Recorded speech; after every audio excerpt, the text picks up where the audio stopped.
Comment versionner votre code, vos releases, vos productions dans le domaine du développement et de façon plus globale dans l'écosystème Cloud et DevOps. De nos jours, tout le monde produit du code. Les développeurs, notamment via des applications, du code Java, Python, Go, etc. Les administrateurs système avec du code Ansible, Puppet, Chef, Terraform, etc. Les ingénieurs cloud, Terraform, j'ai déjà dit, Packer. Les ingénieurs sécurité avec des scripts Python.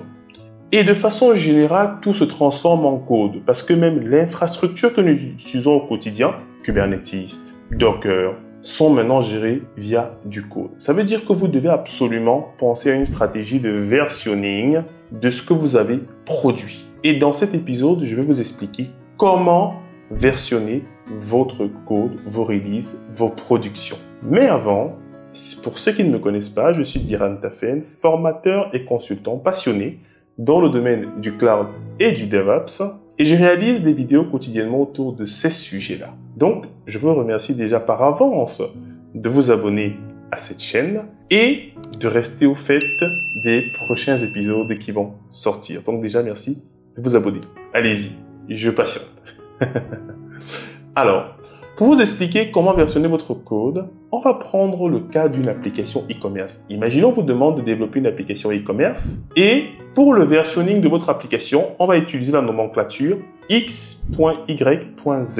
x.y.z.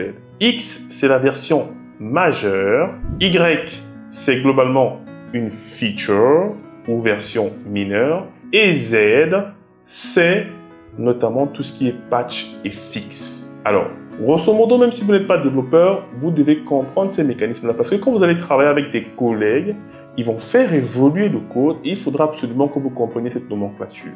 Et là, cette nomenclature-là, c'est celle qui est la plus utilisée en entreprise, donc c'est indispensable que vous la compreniez bien. Imaginons donc que nous avions, au début, un site qui, tout simplement, référence des produits d'entreprises, de petits commerces du quartier. Et du coup, quand vous allez sur le site, donc on va appeler ça le MVP, quand vous allez sur le site, du coup, vous voyez en fait des produits et vous cliquez sur le produit et dessus, vous avez en fait le numéro du vendeur et vous pouvez directement le contacter ou alors son adresse pour aller sur place. Ce petit site-là, comme un annuaire, peut être le MVP de notre site internet. Et supposons donc que c'est la version 1.0.0, c'est-à-dire la version initiale. X égale à 1, Y égale à 0 et Z égale à 0.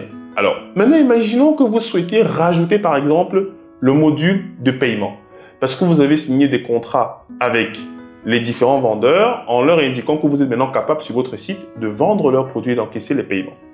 Ça veut dire que vous allez rajouter une feature sur l'application que vous aviez. Et là, on va par exemple passer en 1.1.0. Vous allez rajouter par exemple le paiement via PayPal.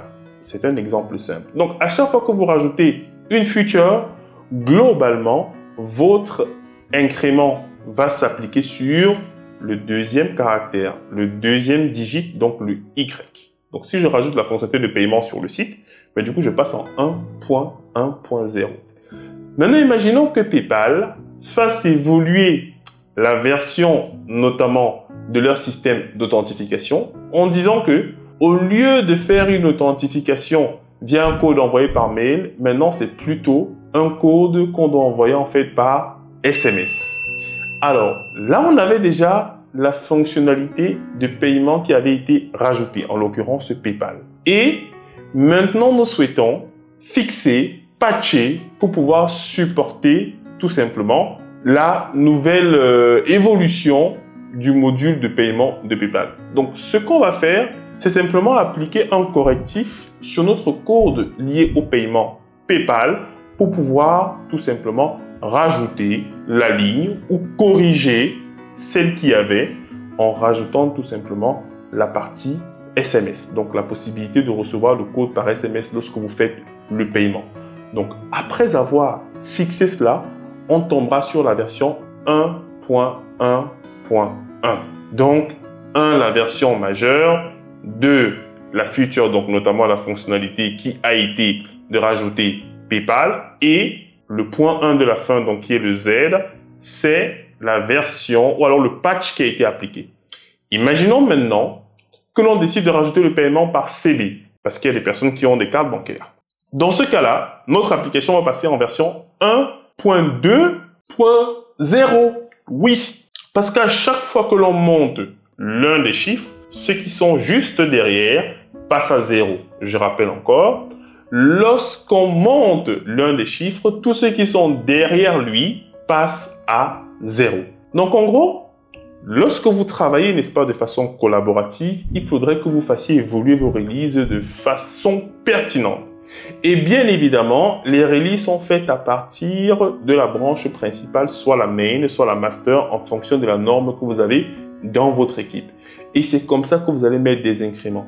Imaginons maintenant que notre site de e-commerce intègre maintenant une fonctionnalité de CRM permettant d'enregistrer les clients et leur envoyer des mails constamment. Et tout là, on peut passer sur une version majeure parce qu'on va rajouter de gros modules autour. On va même découpler globalement l'application parce que là, on se rend compte que on va rajouter le module de CRM, on va rajouter tel autre module. Mais du coup, on se dit, on va donc passer complètement dans un autre paradigme de microservices et on va donc livrer maintenant l'application en 2.0.0. Ne soyez donc pas surpris de voir des outils comme Kubernetes qui ont des versions, par exemple en 1.27.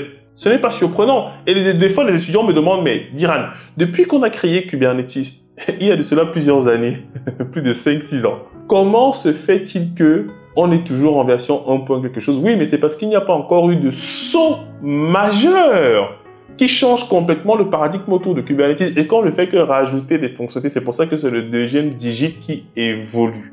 Donc, gardez cela à l'esprit et versionnez correctement votre code, les amis. C'est très important. Si cette vidéo vous a été utile, n'hésitez pas à 1. vous abonner, 2. nous laisser un super commentaire sur la plateforme sur laquelle vous nous suivez et on se dit à très vite.